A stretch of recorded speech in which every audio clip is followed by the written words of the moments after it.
Big Shaq was served mold at 40,000 feet, not by accident, but by design. The racist flight attendant thought silence meant submission, but when the plane touched down, so did a career, hard and final. Big Shaq didn't shout, didn't flinch. He fired back with facts, because when dignity gets tested mid-air, justice lands like thunder. Before we deep dive into this interesting story, subscribe to our channel, and tell us where are you watching from. Share in the comments below. They say when you're 30,000 feet above the world, things look smaller. The cities, the roads, even your own problems. But Shaquille O'Neal never believed in that. Not really. See, for him, distance never made the weight of things lighter. He carried them differently. Quietly, like the voice of his mother still riding shotgun in his mind, every time he stepped into a place where folks judged more than they served. It was just past noon when Shaq boarded the jet. Miami's sun was still burning bright, casting a heavy glow across the tarmac, the kind of heat that makes you sweat through good decisions. His chartered flight to Los Angeles was already humming, an elite G550 with ivory leather seats and champagne built into the welcome. The steps felt familiar beneath his feet, not in a luxury way, but in a rhythm way, like the 100 flights he'd taken before this one. The captain stood by the entrance. "Welcome aboard, Mr. O'Neal," he said with a tight smile. His nameplate read Captain R. Stokes, mid-50s, steady hands, voice clipped like a man who followed procedure like gospel. Shaq gave him a nod, warm but low-key. "Appreciate you," he said. "No entourage today, no noise, just Shaq, a carry-on, and a quiet mind." He liked it that way. Inside, the cabin was dressed to impress. Gold trims, chilled towels, and the scent of something lavender in the air. The kind of overdone cleanliness that made you wonder what they were covering up. A few passengers were already buckled in. A sharp-suited man in his 40s reading a legal doc on a tablet. A woman with platinum curls humming something classical under her breath. All eyes flicked toward Shaq for a second, then back down. Happens every time. People never just see the man. They see the myth, the name, the height. A steward moved toward him, all polished smile and posture. "Welcome aboard, sir," he said, voice precise, almost robotic. His name tag read Clerk Hensley, the kind of name that sounds like it belonged in a fraternity house more than a flight crew. His tone was polite, but the air didn't match. Something in his eyes clocked Shaq longer than necessary, like he was counting flaws beneath the surface. Shaq didn't flinch. He never did. He offered a nod. "Looking forward to the ride, man." Clark didn't respond right away. Just offered that same trained grin and gestured toward seat 3A, spacious by the window, legs for days. Shaq eased into it and exhaled slowly. He wasn't tired, just measured. Lucille had taught him that. Don't let the world tell you how to sit in your own skin. He fastened his belt, leaned his head back, and let his thoughts drift.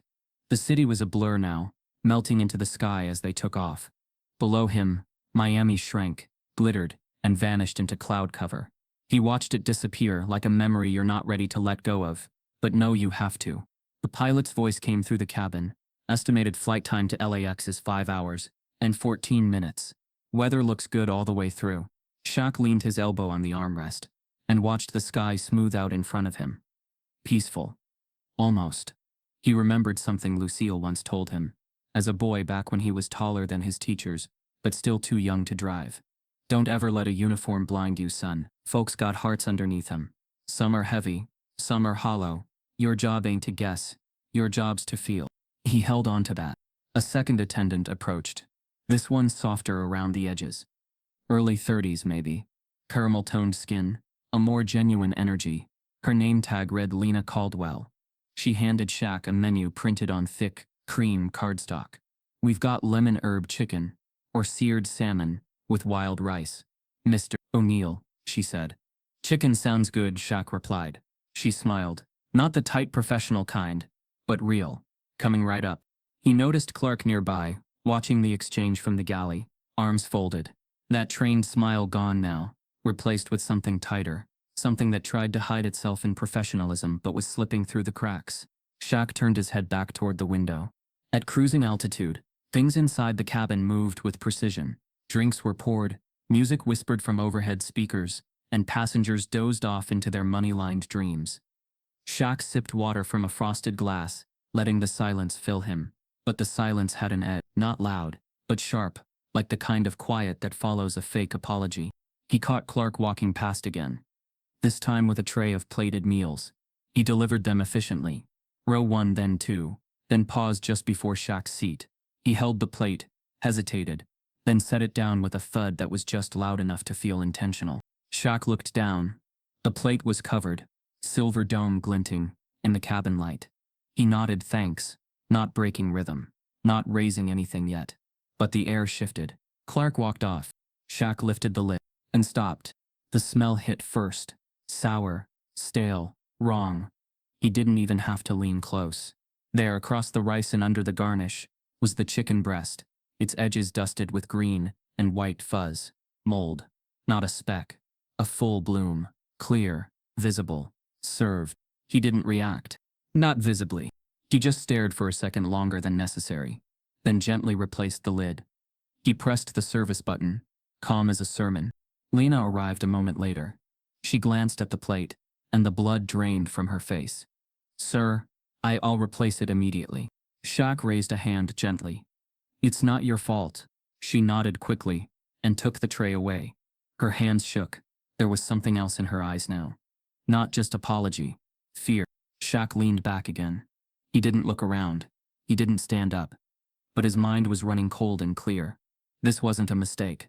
Not with how Clark looked at him. Not with that delivery. There are moments in a man's life when he realizes he's being tested, not for strength, but for grace. This was one. He tapped his fingers lightly on the armrest. His breath stayed even. 10 minutes passed. Then 20. No replacement meal came. The captain's voice announced turbulence ahead. The cabin dimmed. Shaq didn't move. He watched Clark breeze by again, chatting with the platinum-haired passenger, throwing glances backward every few seconds. He wasn't nervous. He was smug. Shaq's jaw tensed. Barely. But enough. He pulled out his phone, opened the voice memo app, tapped record. "I'm on a flight from Miami to LA, he said softly. Private charter. Got served a moldy meal. Not a mistake. You know when something's meant to send a message. This one did. Message received." He stopped the recording, saved it. Not for the courts, not for the tabloids, for himself. Because sometimes the truth needs to hear itself said out loud. As the flight rolled on, the clouds outside began to thin, letting in beams of sunlight that split the cabin in long white lines. Shaq leaned his head back once more, eyes half closed. He wasn't hungry anymore. He was thinking. And that was always the beginning of change. The hum of the engines was steady, like a mechanical lullaby blanketing the passengers in comfortable detachment. At 35,000 feet, the sky outside had turned a richer blue, like velvet stretched to the edge of sight. Shaq sat quiet, arms relaxed, one leg gently tapping the carpet beneath him. Time passed in the low rhythm of first-class stillness, where wealth disguised itself as silence. He hadn't eaten since morning. His body, used to rigorous schedules and tight discipline, was starting to speak in subtle nudges. Not hunger exactly, but a craving for the familiarity of a warm plate and a quiet moment. Still, the smell didn't match what he expected. The plate had arrived 15 minutes late, set down with barely a word from Clark Hensley, the senior flight attendant whose eyes said more than his mouth dared. Shaq had waited a moment before lifting the silver dome. He didn't know why. Maybe it was instinct. Maybe it was that nagging feeling that something else was off. Either way, when the lid finally came off, everything shifted. The smell hit first. Not spoiled like forgotten leftovers. This was worse. Sharper. Almost chemical. His nose recoiled before his brain caught up. And then he saw it. The chicken was ringed with a blue-green fuzz, thick and veiny like it had been aging in secret. It was the kind of thing you didn't just miss. It was served. He stared for a long second, then closed the lid. There was no drama in his hands, no flinch or gasp, just a pause, a cataloging of the moment, a calm recognition that this wasn't an accident. Not here, not on a private charter with 5-star standards and a reputation built on perfection. Not when every tray was inspected before delivery. Shaq pressed the call button. No rush, just a soft ding in a room too quiet to ignore. Clark arrived with that same trained smile that never reached his eyes. He stood tall, crisp, confident, the kind of man who'd mastered the art of pretending he wasn't judging you. "Yes, Mr. O'Neal?" he asked, voice slick as a showroom floor. Shaq lifted the lid again, slow and deliberate, and let the smell rise between them. He said nothing at first. He didn't need to. The plate spoke for itself. Clark's eyes flicked down, then back up. No surprise. No apology. Problem with the entree? Clark asked flatly, tilting his head with a kind of performative concern that felt rehearsed. Shaq's voice was low, measured. You serve this to everybody, or just me? Clark gave a half smile, tight and patronizing. Well, sir, the crew doesn't control how the kitchen stores things. If you have higher standards, maybe you should fly with your own chef next time. Shaq's eyes narrowed just slightly. Clark didn't blink. Then he muttered, not quite under his breath but not loud enough for others to hear clearly. Some folks just expect more than others. Guess being famous makes folks forget they're human too. It was a cheap shot, and they both knew it. Shaq didn't bite. He closed the lid again, leaned back in his seat, and looked past Clark like he wasn't even there. Clark lingered a second longer than necessary, like he was waiting for Shaq to snap. But when he didn't, he turned on his heel and walked off. Shaq let the silence return. He felt the pressure rising, not in the cabin, but in his chest, that slow, deliberate pulse of righteous anger being kept under lock. He'd seen things in his life, endured worse, but this was something precise, calculated, a message that wasn't shouted but slipped into the tray with a smile. Lena returned shortly after, apologetic and visibly tense. She knelt slightly by his seat, lowering her voice to a whisper. I'm so sorry. I didn't check the tray before it went out. Clark usually handles VIP meals. Shaq looked at her, saw the guilt in her eyes, but behind it, fear, not just for him, for herself. It's not on you, he said, keeping his tone calm. She nodded, eyes darting toward the galley. I'll bring something else. No need, Shaq replied. I'm not hungry anymore. She hesitated, then stood and walked away, shoulders stiff. Something in the way she moved said she wasn't just avoiding a second mistake. She was avoiding him. Or rather, avoiding being seen talking to him. The tension had started to ripple. The rest of the cabin went on, unaware. The man in 1A kept scrolling legal documents. The platinum-haired woman sipped champagne, but Shaq sat still, scanning the reflection of the galley in the window. Clark was laughing with one of the other flight crew. Not Lena, a younger man, probably new, nervous posture. Quick nods. Shaq caught the way Clark leaned in during conversation, shielding his mouth while talking, but his eyes flicked toward Shaq mid-sentence. The game was unfolding. This wasn't about moldy chicken. That was just the trigger. This was about place. About a man like Clark trying to remind Shaquille O'Neal that no matter how tall he stood, some folks would always see a target before a person. Shaq reached into his bag and pulled out a leather-bound notepad. He always carried it. Not for business. Not for autographs. Just for moments like this. Moments that needed to be remembered before they got rewritten by someone else's version. He started jotting down. Time meal delivered. Condition. Mold visible, strong odor. Clark Hensley response. Deflective, unprofessional, racially suggestive undertones. Flight number. LX. Potential witness. Lena Caldwell. He stopped there. The plane dipped slightly as it hit light turbulence. No announcements. No fuss. Just a gentle jostle that matched the emotional turbulence building inside him. Another 10 minutes passed. Lena returned, empty-handed this time. Her voice was lower now, more urgent. I shouldn't say this, but you're not the first. Shaq looked at her. First what? She scanned the aisle, then leaned closer. Clark. There've been reports. Passengers, mostly people of color, claiming subtle mistreatment. Nothing on the record sticks. The company always sides with lack of evidence. But the whispers? They've been around. Shaq absorbed that. It didn't surprise him. But it still cut. Why stay quiet, he asked. She looked down. Because I need this job. And because people like him know how to walk the line just short of getting caught. He nodded slowly. Until now. Her eyes widened slightly, unsure if he meant it. Shaq closed the notebook, placed it back in the side pocket of his seat, and turned back to the window. The clouds outside had shifted, more broken now, streaks of sunlight piercing through. He stared into the horizon, thinking not about revenge, but about resolve. This wasn't about headlines. It wasn't even about Clark. It was about every person who'd ever been made to feel small behind a fake smile and a false apology.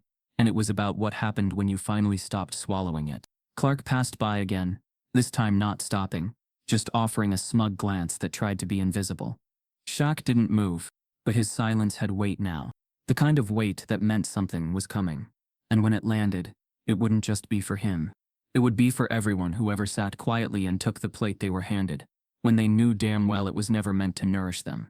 It was meant to put them in their place. Shaq wasn't hungry anymore. But Clark was about to learn that serving mold doesn't just spoil the food. It spoils the whole damn kitchen. The cabin had settled into that mid-flight stillness. A kind of suspended world between departure and arrival. But peace isn't silence. And Shaq could feel the difference. He sat motionless in his seat, arms folded across his chest, eyes half-lidded but locked onto the aisle ahead. Outside the window, the sky was pristine, not a cloud in sight. But inside, the air had turned colder, tighter, like something unspoken had begun to leak through the seams. Lena Caldwell hadn't returned with another plate. She hadn't returned at all. Not since she leaned in with that whisper that still echoed like a warning. "You're not the first." That single phrase had cracked something wide open in Shaq's mind. Not because he was surprised, but because it confirmed what he already knew. This wasn't a case of a single rotten meal. This was a pattern. Quiet. Institutional. Designed to walk the line between deniable and deliberate. The luxury of the cabin only made it worse. The fine leather, the designer fixtures, the way everyone pretended not to notice what they absolutely noticed. It was all part of the same silent machine that knew how to polish prejudice until it looked like procedure. Shaq glanced at his watch. 2 hours and 36 minutes left, until landing. Just enough time to understand how deep this wound ran. Footsteps padded down the aisle. Not loud, but hesitant. A new face appeared beside him. Young, wiry, maybe 22 at most, with short cropped hair and a nervous smile. His name tag read Zeke Halpern. The kind of name that didn't carry baggage, just knew. "Sir, I just wanted to," Zeke began, but his voice faltered halfway through. Shaq looked up. "Take your time." Zeke fidgeted with the cuff of his uniform. I just wanted to apologize for what happened with the meal. I wasn't on prep, but I usually double-check trays before they go out." Shaq studied the kid's face. The apology was real, but something else was hanging on his shoulders. The kind of shame that doesn't come from guilt, but from being part of something you can't fix. Before Shaq could respond, another shadow moved in fast. Clark. He stepped in between them, all authority and no warmth, speaking loud enough for nearby passengers to hear. "Zeke, we've already gone over this," Clark said, jaw tight. "You're not to bother guests unless asked. Return to the galley." Zeke looked down immediately. "Yes, sir." Shaq caught the flicker in Zeke's eyes, an apology he couldn't voice now. Clark stayed planted for an extra beat, like a territorial dog. Then, with an almost imperceptible smirk, he turned and strode back toward the front of the cabin. Shaq's jaw clenched. That wasn't about protocol. That was about putting someone in their place. Twice. Just to be sure. He reached into his seat pocket and pulled out his phone again. Opened the voice recorder. Pressed record. "This is what restraint sounds like," he said softly into the mic. "Not weakness. Not fear. Just patience sharpening itself." He ended the recording. Saved it. In the world Shaq came from, words had been used like barbed wire to fence people out, to bind them in place, to bleed them without bruises. And yet the world still demanded that he respond to insult with dignity, still expected grace, without friction. But today the insult wasn't hiding behind ignorance. It was confident. It was dressed in uniform. It was smiling. Lena passed by again, eyes flicking towards Shaq, but not stopping. Her expression had changed. She looked smaller now, as if she'd been spoken to. Warned her tray was empty, her hands moving out of routine more than choice. She didn't need to say it. He saw it in the set of her shoulders. Clark had made himself clear. The truth was, Shaq wasn't angry in the traditional sense. He wasn't seething or ready to explode. He was calculating, observing, letting every disrespect etch itself onto the walls of memory like tally marks in a cell. Because moments like these, when handled right, had the power to expose not just the man, but the whole machine behind him. The intercom crackled. The pilot, Captain Stokes, spoke with the same sterile optimism as before. "Smooth sailing from here on out, folks. We'll begin descent in just under 2 hours. Sit back, relax, and let us know if you need anything." Shaq almost laughed at the irony. "Let us know if you need anything." He leaned back again, watching the clouds roll past. Time passed. The platinum-haired woman up front requested a refill. Champagne was brought to her on a silver tray. 2 other passengers were offered fresh snacks, warmed towels, a brief apology for limited service due to turbulence. It was all happening around him, just not to him. And that was the game. Deny attention. Shrink the presence. Let the man fade until he starts questioning if what he felt was real. It's gaslighting, but dressed in velvet.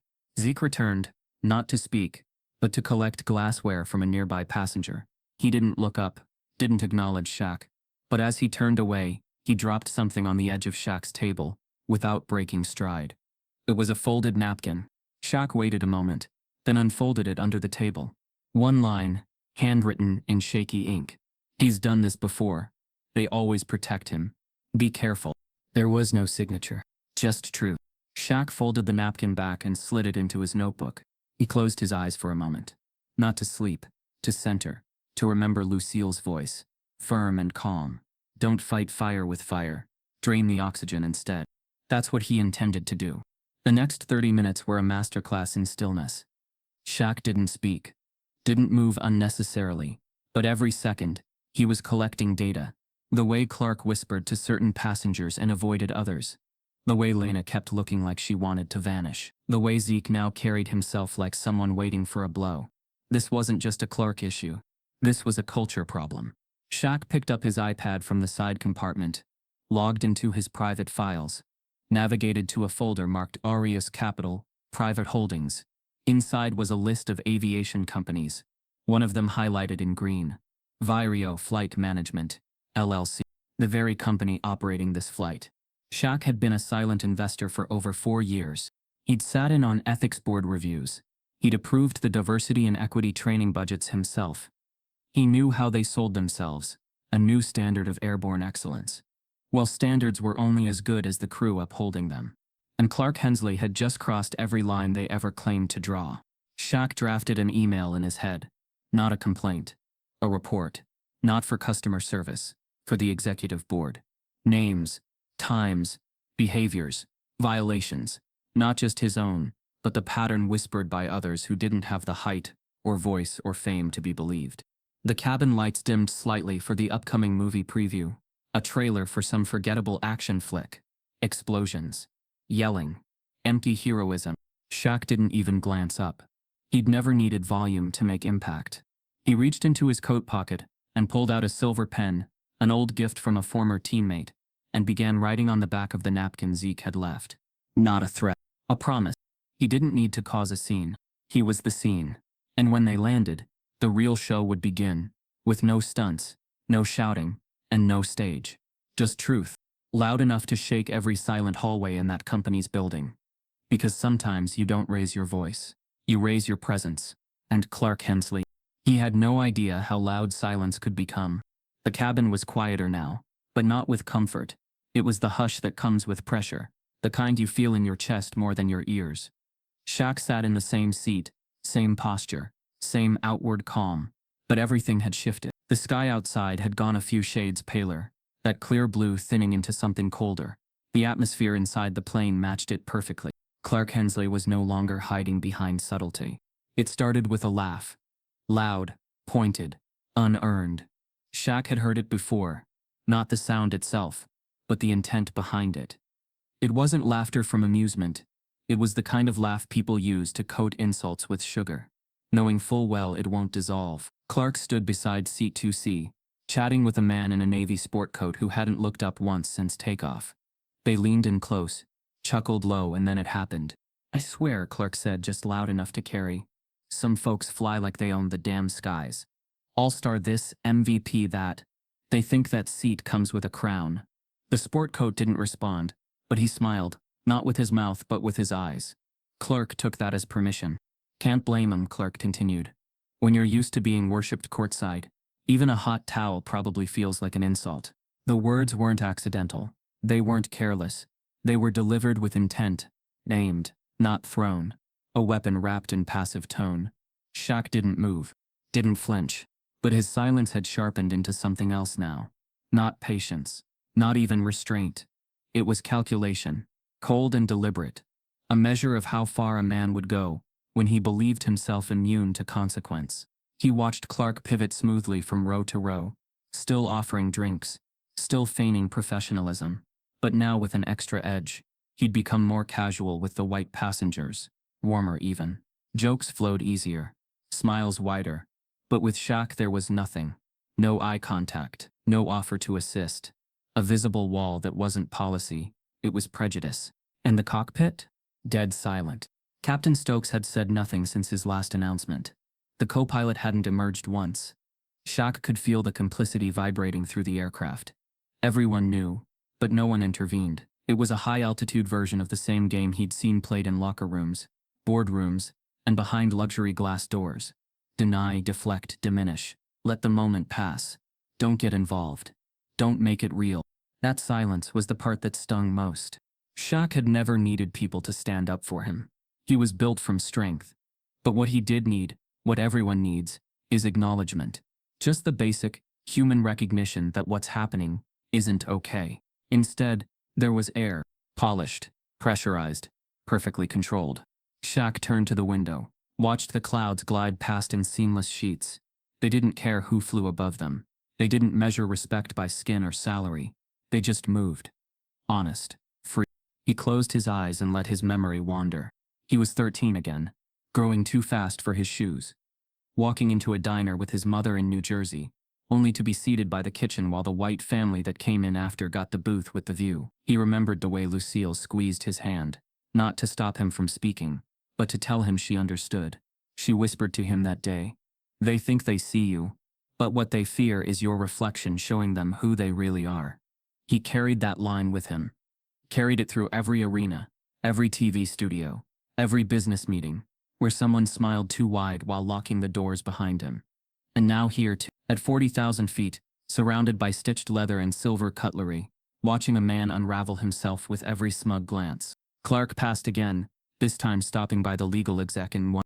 "You know," he said conversationally, loud enough to leak. "Back in the day, guys earned respect for being gentlemen. Now it's all about who shouts loudest on social media." He didn't name Shaq. He didn't have to. The exec gave a hollow chuckle, then turned back to his tablet. Shaq inhaled slowly through his nose. He pulled his phone again, opened the voice recorder. He didn't say a word this time, just let it run, capturing the ambient noise, the laughter, the muttered lines, the pattern. He'd dealt with racism his entire life. But this was different. It wasn't rage, or slurs or threats.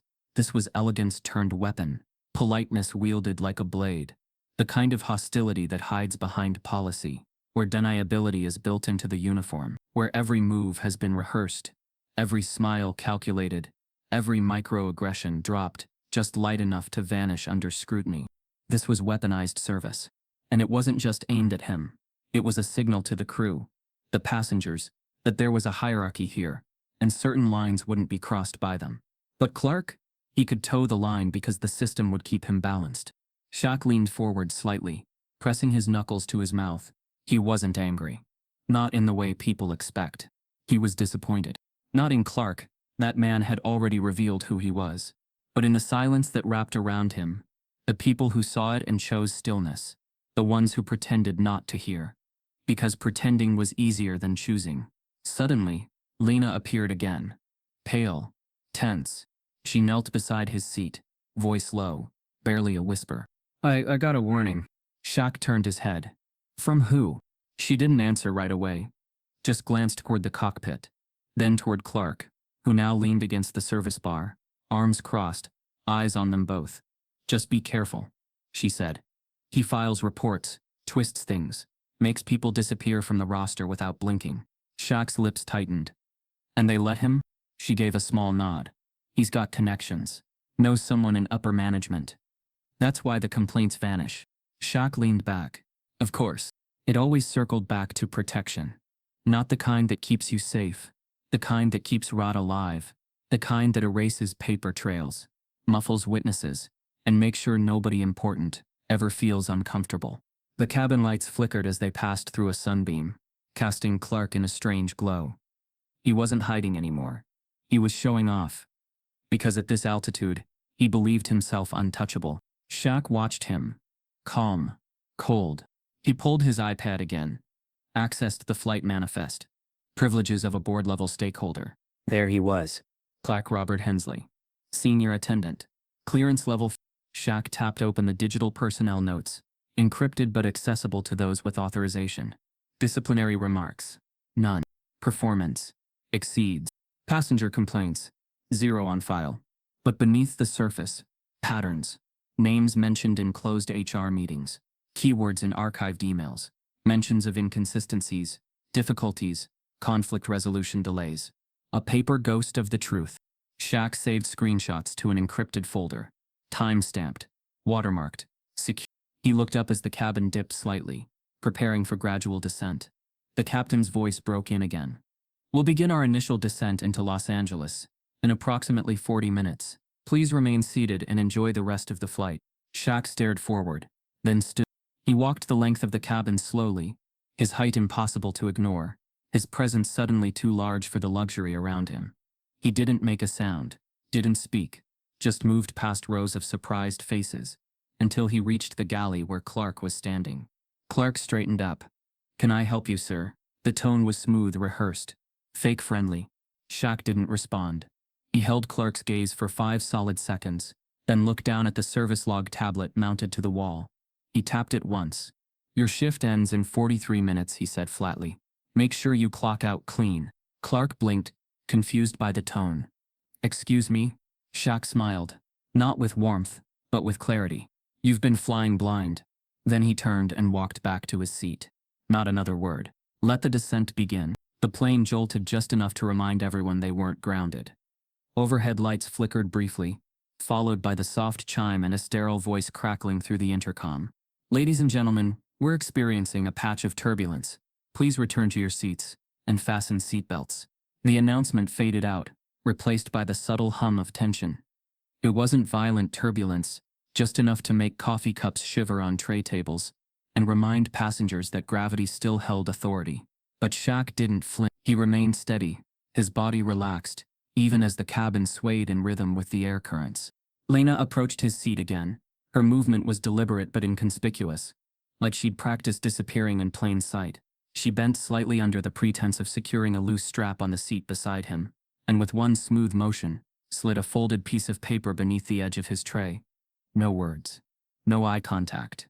She stood upright and walked away, her posture unchanged.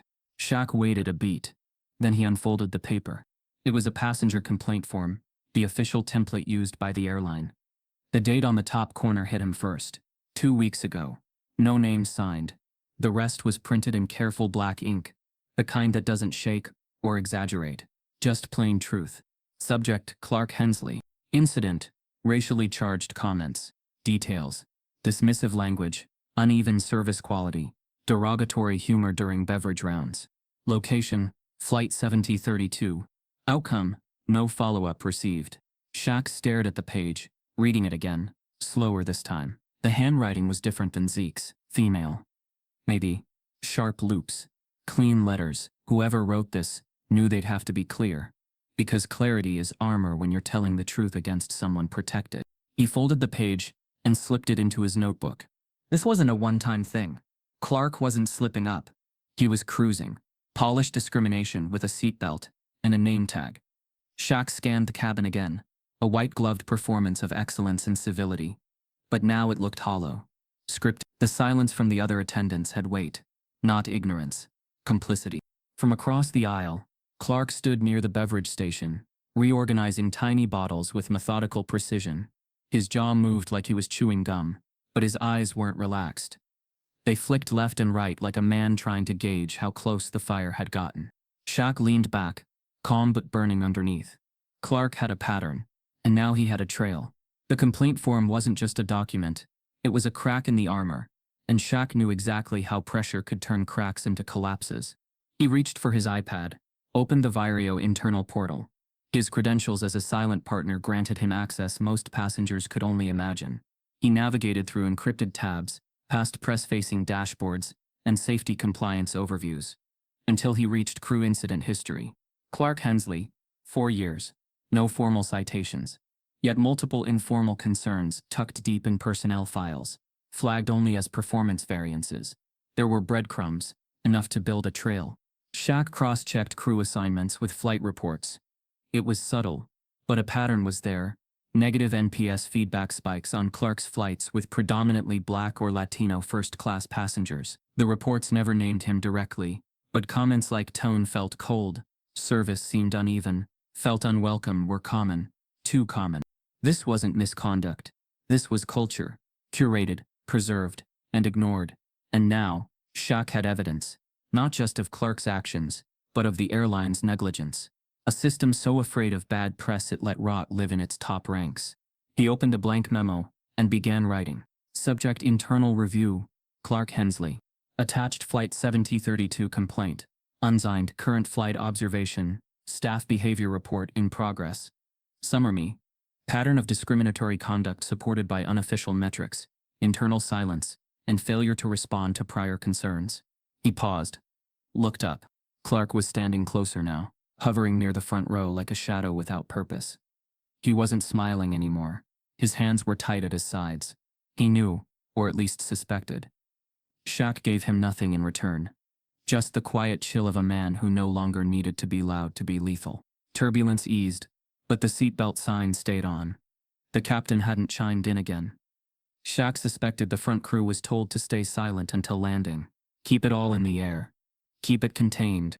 But what Clark didn't know was that the turbulence wasn't the problem anymore. The danger wasn't outside the plane. It was right here, buckled in 3A, writing the truth in real time. Shaq turned his attention back to the note Lena had slipped him. He reread the lines carefully, this time looking for the absences, the things unsaid. The complaint was professional, yes, but it also lacked the bite of someone expecting to be believed. It was caution dressed as compliance. The words were armored with restraint, like the writer knew she was walking a wire. He looked over his shoulder and caught Lena's eye briefly, as she passed toward the rear. She didn't stop, but her glance said enough. Be careful. That was her version of "I've seen this before." Shaq wasn't afraid. He wasn't reckless either. He was deliberate. He tapped open the company's whistleblower policy, the kind drafted in sterile boardrooms, filed on PDFs no one reads. He read it now, line by line, found the clause that mattered most. If a company stakeholder believes harm has been caused by negligence in personnel conduct, or if discriminatory service behavior is observed and not corrected by chain of command, said stakeholder has the right to request immediate executive review upon landing, with personnel suspension pending full investigation. There it was. Policy is key. Shaq saved the clause to his internal memo, highlighted it, and appended it to the report. Then he added 2 lines at the bottom. Request: temporary suspension of Clark Hensley, pending formal review. Suggested interviewees: Lena Caldwell, crew; Zeke Halpern, crew trainee. He encrypted the file, named it Flight 702, underscan. He didn't send it yet. He wasn't done. He turned his attention back to Clark. The man had retreated to the galley again, this time talking in hushed tones, with another attendant. Someone who looked torn between sympathy and survival. Shaq could tell they were being told to stick to protocol. The message was clear: keep your head down. Don't engage. Shaq had lived that before, watched entire systems protect men like Clark just because confronting them would cost too much comfort. But now Clark had run out of shadows to hide in. The remaining flight time blinked on the screen. 1H12 MEBs, to Los Angeles. It was enough. Shaq began writing a second memo, not for internal use, but for the public. A letter, not a rant, not an exposé. A narrative. His narrative. Because stories move people in ways policies never could. Today, I was served a meal I couldn't eat. Not because it was spoiled, but because it was soaked in something older, colder: indifference. I didn't get angry. I got exact. And now I'm holding up a mirror, not for one man, but for the people who let him stand unchecked in the aisles of power. He stopped typing, saved the draft, and closed the iPad. The seatbelt sign dinged again. The intercom voice was back. Ladies and gentlemen, we've cleared the turbulence. You are free to move about the cabin. Shaq smiled faintly. Not yet, but soon. He looked down at the tray table, where the folded complaint form still sat under his notebook. He tapped it twice, once for the woman who'd written it, once for everyone else who never got the chance. Then he whispered under his breath, "They hid it under service." He leaned back, folded his hands across his chest, and watched the clouds part ahead, The secrets had run out of altitude, and the landing was coming. The plane had steadied. The turbulence passed, and with it, the illusion that this flight was anything but ordinary. Still, the sky outside was spotless. The kind of deep blue that made you believe in peace. If only you could forget what was happening just inches away inside the cabin. Shaq remained still, his fingers interlocked, elbows resting on the armrests with a presence that didn't demand attention. It owned it. Quietly. Absolutely. He looked out the window, following a single wisp of cloud, as it drifted across the endless sky. It reminded him of another sky, another moment, one that didn't come from luxury or altitude, but from experience. And just like that, the story unspooled in his mind, threading past into present. It was 1993. Rookie season was behind him, and Shaq had started to make waves beyond the court. He remembered walking into a private restaurant in Denver. Suit sharp, manners sharper. Only to be told the reservation wasn't showing. The maitre d' never looked him in the eye. Just kept fiddling with a list that somehow managed to vanish his name. The people behind him, white, casually dressed, got seated almost immediately. He had stood there too long, not for the table, but for the principal. He remembered Lucille's voice that night when he called her from the hotel room, heat still pulsing in his chest. "Baby," she had said, calm and strong. "When they block your seat at the table, you don't flip it. You build a better one, but build it quiet. Let him hear the hammer." Those words had never left him.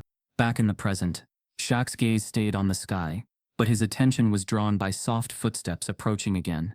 Zeke, the trainee. His pace was slower now, more thoughtful. No tray in hand, just a single water bottle. He placed it on Shaq's table without a word, eyes downcast, then paused. Something else slid forward, a folded napkin. Shaq waited for Zeke to move on, which he did quickly, shoulders hunched like a kid who knew he'd just broken a rule, but did it anyway. Shaq unfolded the napkin. Written in tidy block letters, not rushed but intentional, were the words, "You shouldn't have to swallow poison just to keep flying." He read it once, then again, slower. That single line struck something deep. Not just in its truth, but in who it came from. Zeke hadn't seen decades of this, but he'd seen enough in the last few hours to understand it. The apology wasn't about the meal anymore. It was about everything that came with it. The looks, the silence, the system built on knowing when not to speak. Shaq exhaled slowly. Not in defeat, not in weariness, but in acceptance. His mind had already been moving through layers of strategy, evidence, corporate language, but now, his heart caught up. This wasn't just about one man. It wasn't even about him. It was about all of it. The moldy plate, the buried complaints, the veiled smirks, the rosters built to silence whistleblowers. It was about what happened when a man like Clark was given a uniform and no accountability. When companies preferred optics over truth. When silence was policy. Shaq reached down and reopened his iPad. He pulled up the whistleblower clause again. But this time, he wasn't reading for confirmation. He was reading for clarity, not if he would act, but how. He navigated to the internal communications panel of Viro's executive portal. It was something most stakeholders never used mid-flight. But Shaq had access, full tier, emergency override clearance. He typed a single message into the encrypted box, addressed directly to Marianne Vellon, the COO of Viro Flight Management. Subject Flight 702, immediate review request. Message. Marianne, I am formally requesting a compliance trigger, based on conduct observed aboard Flight 702, operated by your crew under Viro standards. This is not a customer complaint. This is a systemic failure I've personally documented. Attached are notes, passenger feedback patterns, witness identifiers, and a personnel evaluation requiring urgent scrutiny. This is not about optics. This is about oxygen. Shaquille O'Neal. Board contributor, Aureus Capital Holdings. He hit send. No anger in the message. No drama. Just facts. He closed the iPad and folded his hands again, returning to the stillness he'd mastered long ago. The clarity had settled in now, the kind that came after a choice was made. He wasn't just confronting Clark anymore. He was cleaning house, not by raising his voice, but by changing the air. The seatbelt sign flicked off again. Passengers stirred. One woman asked for a second wine. Another man stood to stretch and retrieve a book from the overhead. All normal. All part of the flight. But beneath it, something had shifted. The kind of shift you don't see until the plane lands. and the world realizes someone finally said, "Enough." Shaq watched the sky a moment longer. The clouds ahead looked thinner now, the horizon wider, but he knew the real clearing wasn't outside the window. It was inside the system. A system where silence had always served power, until someone used that same silence as a weapon of truth. The soft ding of the seatbelt sign echoed through the cabin again, this time followed by the captain's voice, calm and composed. "Ladies and gentlemen, we're beginning our descent into Los Angeles International Airport. Please return to your seats and fasten your belts. Estimated time to landing is 22 minutes. The final leg had begun. The lights dimmed slightly, casting the cabin in a muted gold. Passengers shifted, stretching legs and adjusting neck pillows, preparing for the descent like any other flight. But for Shaquille O'Neal, this moment was different. This was no longer just a return home. This was a landing of purpose, one guided not by wheels on tarmac, but by a decision that had taken root somewhere between insult and silence. Shaq didn't move right away. He sat still, eyes scanning the faces around him. The same calm aura, the same powerful quiet. But beneath that surface, he was aligning pieces. Steps had already been set in motion, but now it was time to act, clean, direct, permanent. He tapped the service button. It was the young co-pilot who approached, a lean man in his 30s with the kind of careful demeanor of someone who knew when to speak and when not to.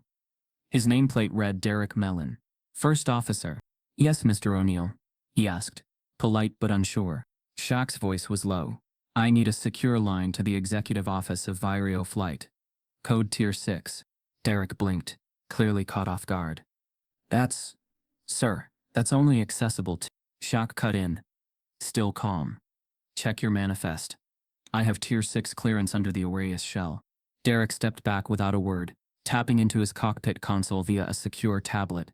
Within seconds, his face shifted, recognition dawning like the slow rising of a truth too big to ignore. "Yes, sir," he said quickly. "I'll open the channel." Shaq nodded once. "I'll take it here." The co-pilot disappeared, and within moments Lena arrived with a headset, discreet, wireless, and typically reserved for emergencies or high-tier communications. She handed it over without speaking, but her eyes flicked with something new. Understanding. Shaq placed the headset over one ear and waited. The line clicked alive with a chime. A female voice answered, crisp, efficient. "This is Marianne Vellon, Executive Office, Vireo Flight Management." Shaq leaned slightly toward the window, keeping his voice level. "Marianne. Shaquille O'Neal. I'm on Flight 702. We need to initiate an emergency personnel audit upon landing." There was a pause. Not long, but long enough to register shock on the other end. "Understood," Marianne replied carefully. "Is this concerning an onboard issue?" Shaq didn't waste words. "Senior Attendant. Clerk Hensley. Pattern of discriminatory behavior. Mishandling of VIP service. One formal complaint buried. Multiple informal accounts from crew members during this flight. I've documented the incidents. I'm not asking for action. I'm invoking authority under Clause 32. Another pause. This time, longer. "Are you formally initiating Clause 32 under your stakeholder privileges?" "Yes," Shaq said. "Effective immediately. Clark Hensley is to be met at the gate by a compliance officer. Flight crew to be held for debrief within 30 minutes of landing. Quietly. No alarms. No press." Marianne exhaled through the headset. "Understood. I'll mobilize the ethics team. Make sure they know I'm not coming with feelings. I'm coming with evidence." There was a moment of silence. Then Marianne's voice, more grounded now. "Yes, sir. We'll handle it clean." Shaq ended the call. The headset came off and rested on the tray beside the untouched bottle of water Zeke had brought earlier. The message had been sent, not with noise, but with structure. This wasn't revenge. It was reform, executed with precision, and protected by policy. Across the cabin, Clark moved like nothing had changed. He strolled with the same manufactured ease, offering passengers practiced smiles as he secured trays and checked belts. He hadn't heard the call. He hadn't seen the shift. He was still flying blind, confident that the air was clear. Shaq let him believe it. He turned his attention to Zeke, who stood stiff near the rear. Shaq gave him the smallest of nods. Zeke straightened, then turned back toward the galley, but something in his posture had changed. He walked like someone who might be believed now. Lena passed once more. This time she didn't glance away. She looked directly at Shaq as she moved past, then back toward the cockpit. There were no words needed anymore. The silence they'd all endured was over. Shaq sat back as the city of Los Angeles began to appear below, a patchwork of lights and lines, sprawling beneath the descending plane like a map of choices. The clouds were thin now, breaking apart in streaks of silver and gold, as the sun angled just enough to catch the wings. He thought about how long Clark had played this game. How many flights? How many silent passengers? How many whispered warnings, ignored by a system that chose ease over equity? That ended today, not with confrontation, but with conclusion. He pulled out his notebook one last time and wrote, "Justice doesn't always show up loud. Sometimes it flies first class. Sometimes it waits until descent." The wheels touched down seconds later. Smooth, controlled, precise. Just like the plan. The wheels hit the tarmac with a thud that traveled up through the cabin floor and settled in the chest like a held breath, finally exhaled. The aircraft rolled along the runway, the engines winding down from their high-altitude roar into a gentle hum, and outside the windows, Los Angeles blinked alive beneath the golden hour haze. But inside, no one moved. The cabin crew, well-trained and orderly, remained at their stations, waiting for the signal. Passengers instinctively reached for their belongings, stretching and unclipping belts, but a soft tone through the intercom paused them all. "Ladies and gentlemen, we ask that all passengers remain seated for a brief delay. We appreciate your patience." No explanation, no further detail, just that soft, sterile pause that wrapped the tension in a velvet cover. Shaq stayed still. His seat remained reclined just enough to hold his frame comfortably, his large hands resting calmly on the armrests. The same stillness he'd carried from altitude to approach. But his calm now held weight. Everyone around him could feel it. Not just passengers, but the crew too. Even the ones who hadn't seen the full play unfold sensed something had changed. Clark, however, was still playing his role. He moved through the first row with that same performative energy, nodding, smiling, pretending nothing was wrong. His confidence hadn't cracked yet. If anything, he seemed energized by the return to routine. Shaq watched him make his way to the front galley, whispering something to a junior attendant, probably about how these delays never make sense, or celebs always get extra attention. He chuckled as he pulled the entry curtain aside. Shaq didn't flinch. Then the door opened. 2 men boarded, not in TSA blue, not in airport security black. They wore tailored charcoal suits with discreet airline pins at their collars, the kind of officials you don't see unless something serious has gone wrong. Their steps were measured, not aggressive, but authoritative. They carried tablets, not weapons, but their presence landed like a verdict. Passengers hushed immediately. Phones were subtly lowered, whispers stilled. Shaq didn't look their way. He didn't need to. The officials paused in the aisle, just shy of row 1. One of them, taller, silver-haired, calm voice, cleared his throat gently, not for drama but formality. "Mr. Clark Robert Hensley," he said, the name loud enough to echo through the luxury silence. "You are requested for immediate debrief by the Office of Compliance and Ethics. Please gather your personal effects and come with us." Clark froze. Just for a second. Enough for it to register. Then came the laugh. Soft, awkward, not quite reaching his eyes. I'm sorry. There must be some mistake." "No mistake, sir," the other official said, his tone still even. "We ask that you come with us voluntarily. This is a procedural hold pending internal review." Clark looked around the cabin now, his eyes darting. The passengers stared, wide-eyed but polite, pretending not to be fully engaged while hanging on to every breath. He turned toward the cockpit like the captain might intervene, but the curtain remained still. The silence from the front confirmed everything. Shaq shifted in his seat, not standing, not speaking, just moving enough to be noticed. His head turned, meeting Clark's eyes for the first time since descent. And in that moment, everything about Clark unraveled. The posture, the polish, the pretend professionalism. Shaq didn't glare, didn't threaten. His expression was unreadable, but his presence did what no outburst ever could. It reminded Clark who had held the cards the whole flight. Shaq slowly stood. Towering, yes, but not hostile. He looked at the 2 officials, gave them a respectful nod, then turned back to Clark. "You served me a plate you knew was poison," he said, voice low but clear, meant for the man and the silence around them. "I just returned the favor. Respectfully." Clark's mouth opened, searching for words that weren't there.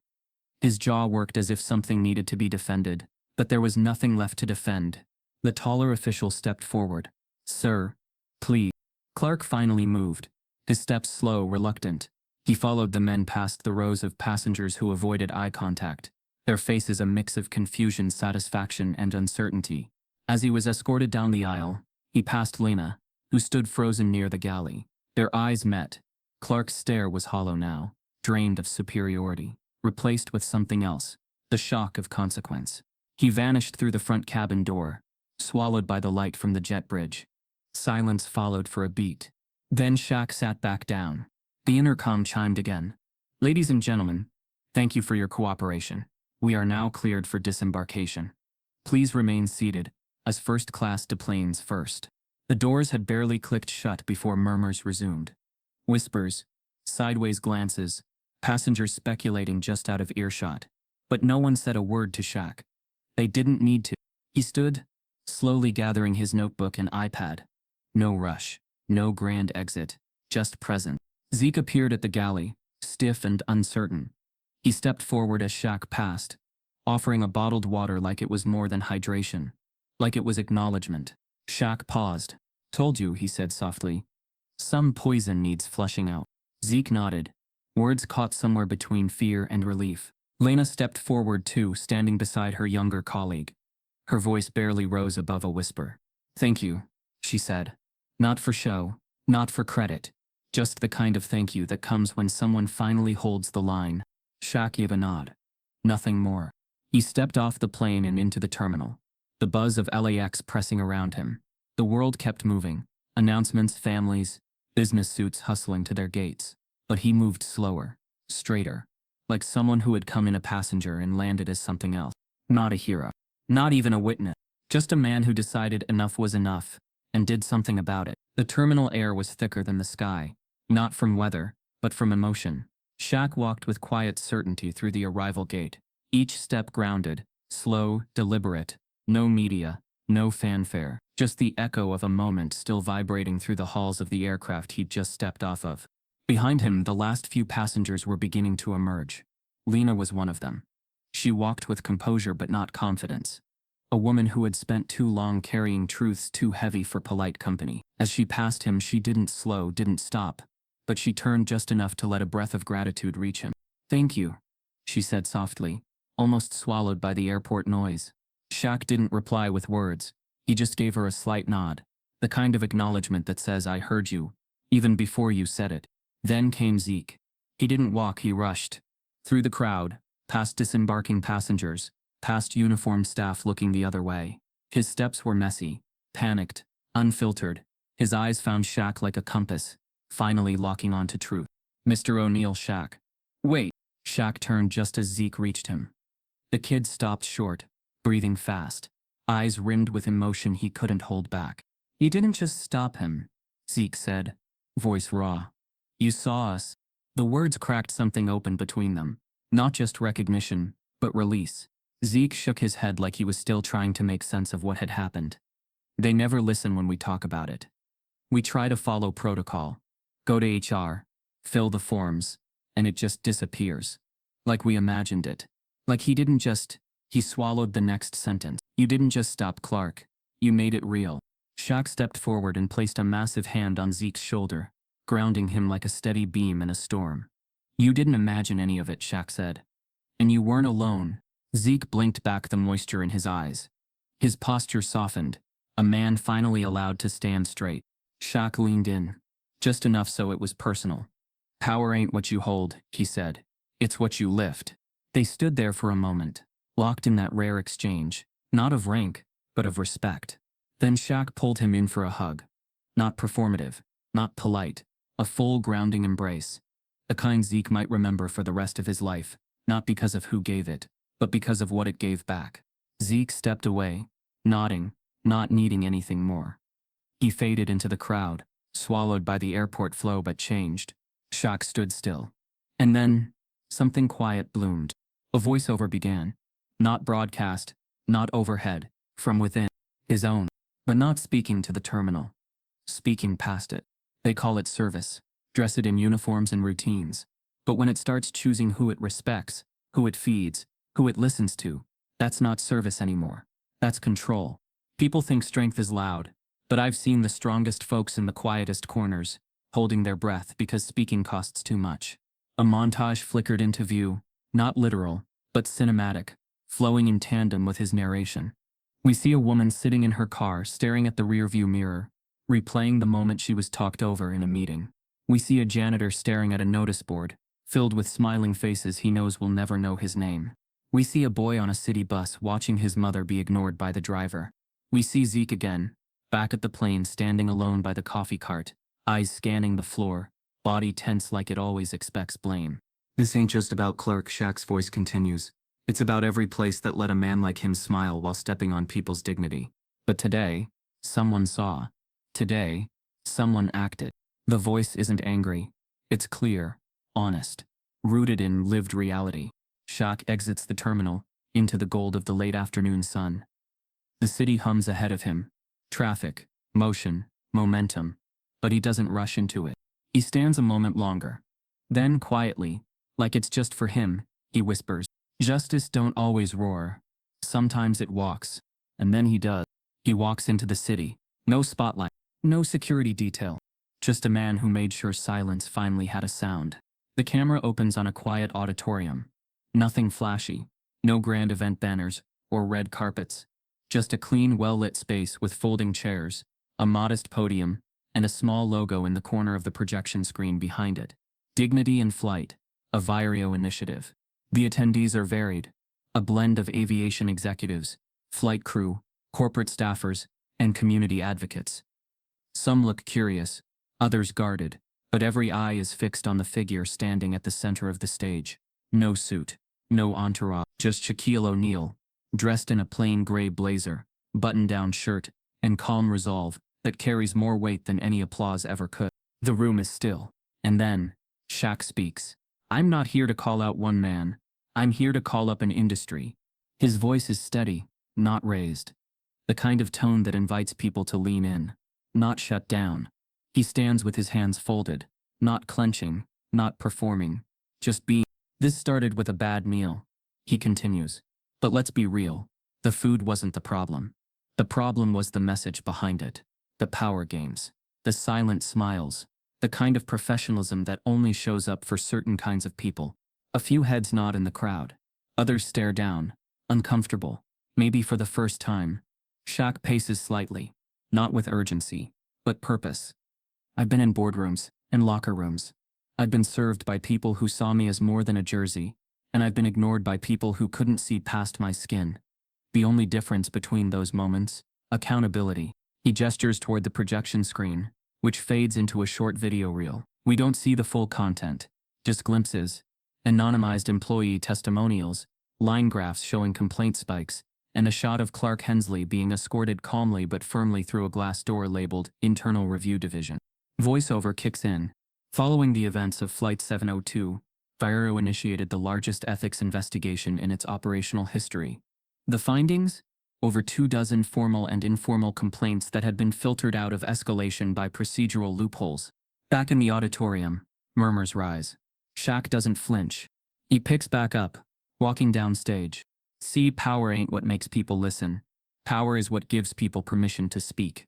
There's a pause. Then he softens. "But this story's not about takedowns. It's about takeaways." He smiles, faint but real. Every person on that plane had a choice. Clark made his. So did the people who stayed quiet. But Lena spoke up. Zeke stood tall. And me? I just held the door open wide enough for truth to walk through. He nods toward the side of the stage, where Zeke and Lena sit, both of them stunned and humbled. The crowd turns to clap, not performatively, respectfully. Shaq's final line isn't dramatic. It's clear. "Let's fly better. Let's serve better. Let's be better." Cut to black. Then, weeks later, the screen fades into an open park in Atlanta. Not a fancy one. Just clean benches, trimmed grass, a breeze moving through the trees. It's early evening, the sun warming the edges of the skyline like a soft spotlight. On one of the benches, Shaq sits, and beside him, Lucille O'Neal. Her hands are folded in her lap, her back straight, her presence unmistakably maternal. She doesn't have to speak first. She waits. That's always been her gift. Shaq breaks the silence. You were right, he says, chewing slowly. Always are. Lucille raises an eyebrow. About what, baby? He lifts a brown paper bag and pulls out a half-eaten burger. That sometimes you gotta correct with calm. She grins, shaking her head. Didn't say you wouldn't get angry. Said you had to decide what your anger was gonna feed. Shaq chuckles. Hunger for justice, maybe. She gives him a look, amused, proud, then asks, So, you finally get a decent meal? Shaq lifts the burger again and shrugs playfully. Sometimes you gotta serve justice before dinner. They both laugh. That easy, rooted kind of laughter, born from everything they've endured and everything they've survived. The camera pulls back slowly. We see the bench, the mother, the son. Behind them, the sky is open and clean, and rising overhead, silently, a single aircraft, banking gently across the sky. No turbulence, no storm, just high ground, earned, held, kept. Some stories don't ask you to cheer, they ask you to choose. Choose to see what's hidden behind the service smiles. Choose to speak when silence is the default. And choose to remember, real change doesn't always shout. Sometimes it lands quietly, but it lands.